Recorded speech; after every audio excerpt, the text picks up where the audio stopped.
There will be time for you to read the instructions and questions, and you will have a chance to check your work. All the recordings will be played once only. The test is in 4 sections. At the end of the test, you will be given 10 minutes to transfer your answers to an answer sheet. You're going to hear a conversation between a student and an academic advisor. First, you have some time to look at questions 1 to 4.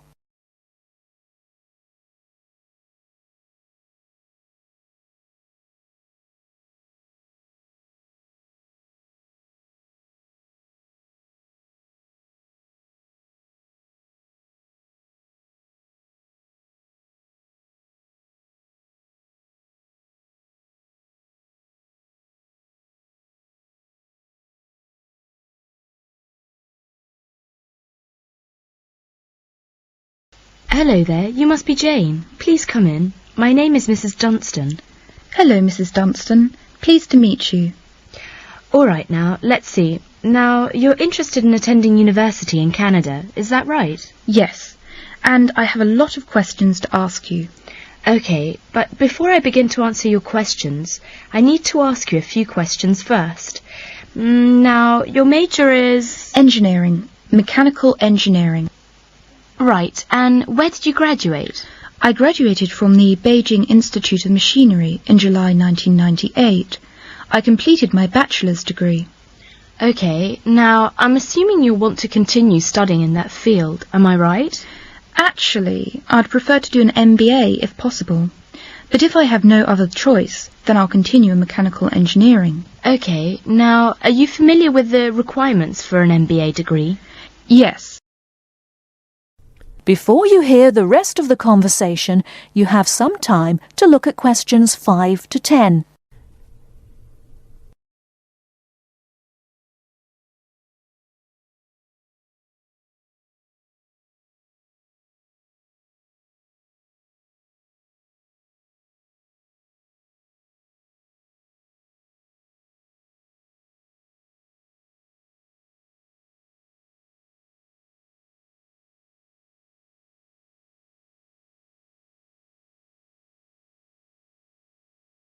Now listen and answer questions 5 to 10. I think I need to do well on the GMAT, and I'll definitely need the TOEFL or IELTS, right? That's right. You'll need at least 600 on the TOEFL or 6.5 on IELTS. In addition, you need to have completed a bachelor's degree too. Did you take the GMAT yet? No, but I plan to take it in August. The requirements for a master's degree in engineering are a little different. You'll need to take the GRE and of course the TOEFL or IELTS. I see. And when do I start to apply? The best time to start the application process is in November or December of the year prior to your intended year of study. Application forms are usually available in September or October. Which schools in Canada offer the MBA degree? Of the approximately 50 universities in Canada, 20 offer an MBA. Here's a small booklet summarising Canadian university programmes. You'll find all the information on page 22. Great, thanks. And how about tuition and scholarships? Tuition for MBA programmes has been steadily increasing. Some universities now charge the full tuition, meaning that there is no government subsidy. Those universities cost about $10,000 per year, and it's a 2-year programme. Other universities are still government subsidised, so the tuition is only about $4,500 per year. In terms of scholarships, usually the top 5 students entering the MBA programme are given a generous scholarship. All other students have to pay the full fees. International students have to pay the full tuition, that's $10,000 per year. Oh, is it very difficult to get into an MBA programme? Yes, in fact, the competition is very strong. MBA graduates have a pretty easy time finding a job, so many students are eager to do the programme thinking it will guarantee them success in their careers. Well, it sure does sound like an excellent way to start a promising future. What is the school year like? Classes begin in September each year and finish before Christmas. They resume after New Year and finish at the end of April. And after April? Why, that's your summer holiday. Sounds great. I want to thank you, Mrs. Dustin, for all your help. I really do appreciate it. You're very welcome, and if you have any other questions, please feel free to contact me. You know my number, right? I sure do. Thanks very much. Goodbye. That is the end of part 1. You now have half a minute to check your answers.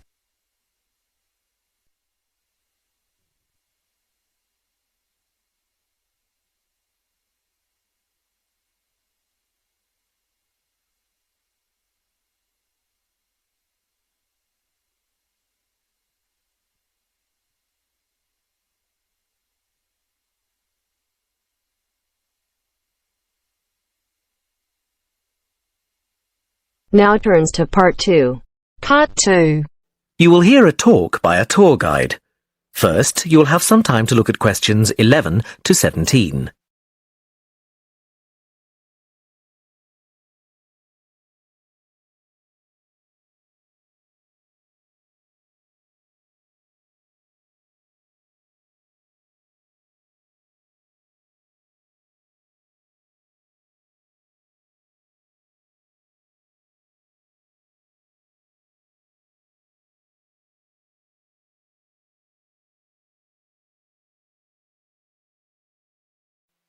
Now listen carefully and answer questions 11 to 17.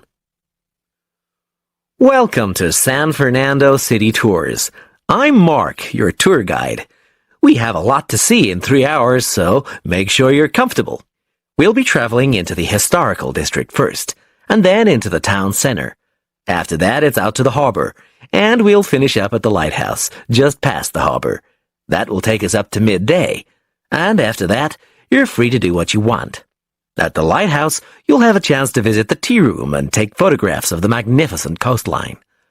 Now, as we have only 3 hours, we won't be able to take you around the shopping district, but we think you'd prefer to look around the shops there in your own time anyway. San Fernando has some well-known tourist attractions, the lighthouse, for example, and the National Library. However, the little-known military museum is not to be missed. Be sure to visit before you leave. Now, there's a lot to do in San Fernando. Indeed, there really is something for everyone. For those who love the water, I can recommend a trip on the Seafarer, one of the most famous boats on the San Fernando River. It does an evening trip with a 3-course meal included. It's great fun for everyone, but especially for young people in their teens or 20s. After 9, there's a disco on the boat, and it gets really lively. Then there's a climbing wall near the town center. It's incredibly popular, with a large wall for expert climbers and a smaller wall for novices. There's a junior wall and a creche, so it's a great day out for those of you with kids. And if you like walking, there's some great walking tours. The City Sights tour is highly recommended, as is the walking tour by the coast. But that one's only for the fit, not really suitable for children or the elderly. For more mature people, or those less able to get around, I would suggest a tour around the vineyards. It can be done in the luxury of a coach, and it's a wonderful way to explore the region's wines. Before you hear the rest of the talk, you have some time to look at questions 18 to 20.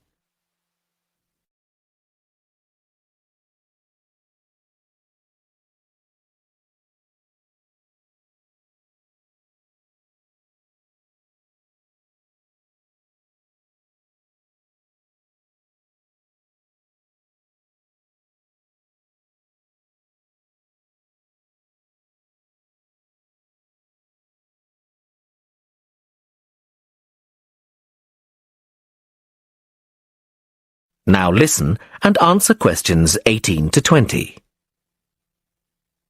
Naturally, there's a charge for all these attractions, but you can get 15% off if you have an Explorer Pass.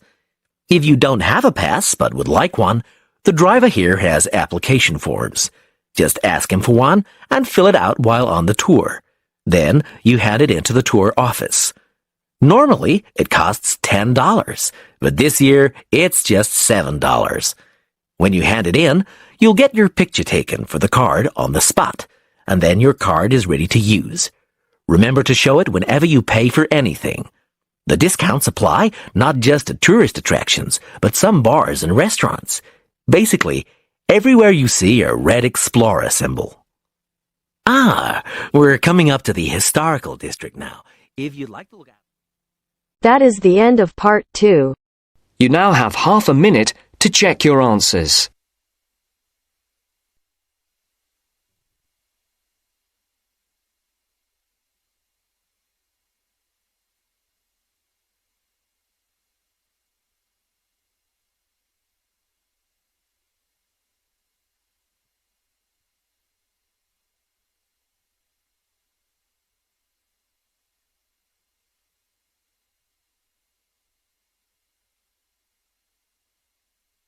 Now turns to part 3. Part 3. You will hear two friends discussing what to study at Mitchford University. First, you have some time to look at questions 21 to 27.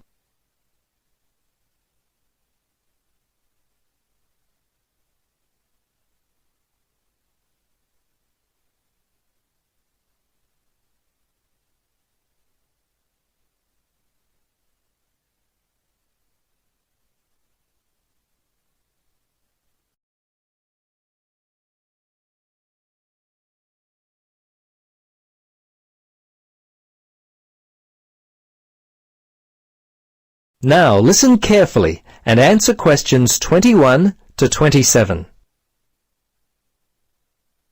Hello, Gloria. Hi, Paul. I just heard that you're studying psychology this year. At the moment, that's true, but to be honest, I'm not sure exactly what to study. You're in your third year at university. Do you have any advice for me? Well, it's a difficult question for me to answer, but I do have some ideas, based upon my personal experience, that may be of help. Anything would be helpful at this point. I'm feeling a little worried about what I should do. Well, there are a few things that I would recommend. Firstly, ask yourself, what do you really enjoy studying? For example, maths, English, science? This will help you decide what course you should do. The university handbook lists all the courses available. You should take some time to look at it. A couple of my friends spoke with recent graduates of courses which took up a lot of time. Another thing which took a lot of time was an interview at the Dean of Academic Affairs office. They're always so busy there. Unless you've got a lot of time, I wouldn't bother with either of those ideas. Okay. Gloria, I understand there are some excellent publications that I can look at which will help answer my questions.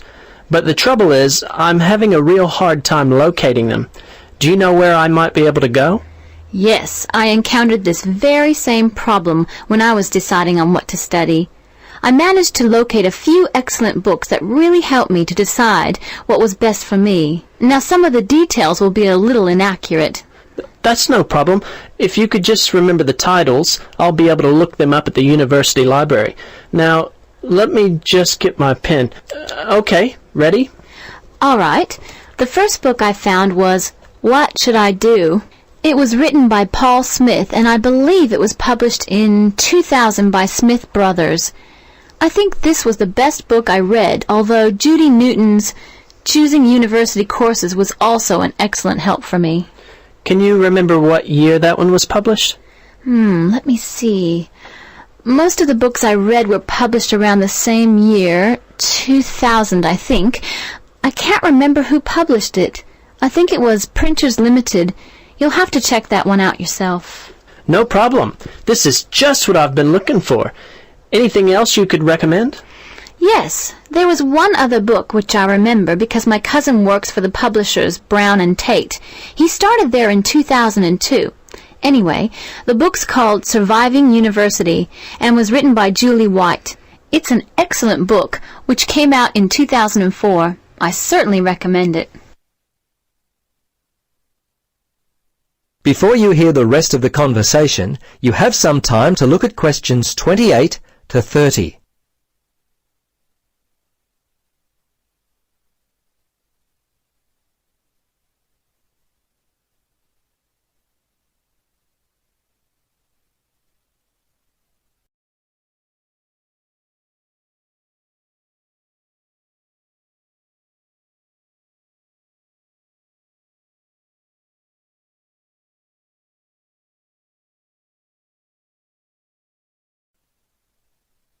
Now listen and answer questions 28 to 30.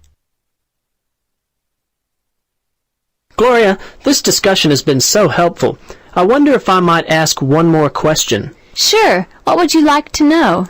Well, I'm wondering why you finally decided to study psychology. Well, what helped me to decide was my interest in working with people. I think that's what you've got to really decide in your own mind. Do people give you energy or do they drain you of energy? I asked my friends what they thought of my idea, and most of them thought it was a good choice. Yeah, you know, I think my parents or family members who know me well would be a good place to start. I think if you like to research subjects, you might prefer to work by yourself. That could help you to decide what area you should study. For me, I like working with numbers, and I knew psychology involved a lot of this, so that also helped me to choose my course of study. The bottom line is you've really got to know what you naturally like to do.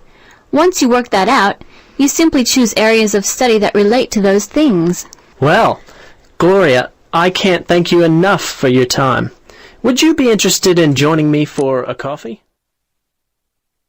That is the end of part 3. You now have half a minute to check your answers.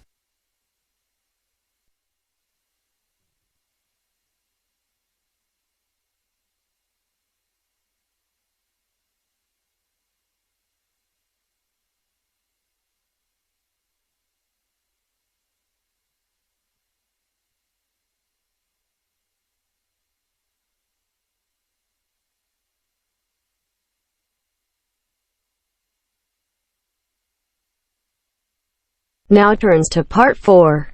Part 4. First, you have some time to look at questions 31 to 40.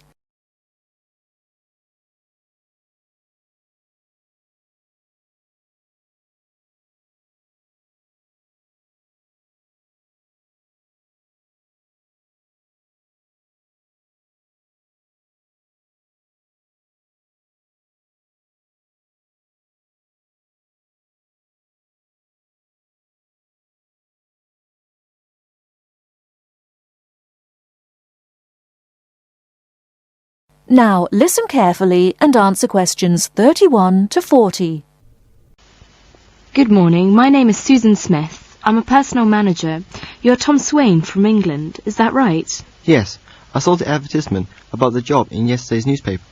Well, Mr. Swain, I'd like to talk about your personality. You know, the right personality is essential for the job, and we'll give you some psychological tests later on. Perhaps you would like to tell me a little about yourself. Certainly. What would you like to know? Well, you know, human relations are going to be particularly important in this job. Tell me, do you get on well with people? Very well indeed. I'm never short of friends. Good. Sometimes, though, you may have to be very tough. For example, you may have to sack someone. Would you say that you're capable of being really hard? If something has to be done, I'll do it. You studied management sciences in the UK, didn't you?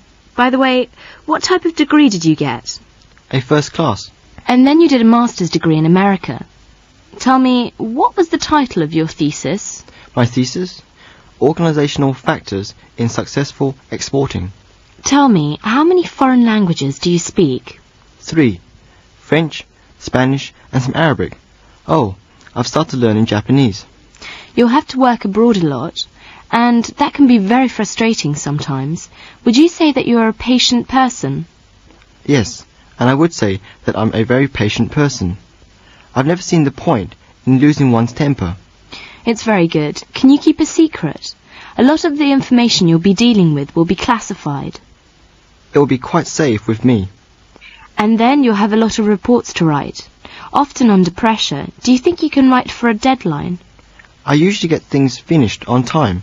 The pressure often helps. Oh, and have you got a good memory? That's essential. I'm very good at remembering names and conversations, and I'm fairly good at facts and figures, but I can't remember places. Do you... That is the end of part 4. You now have half a minute to check.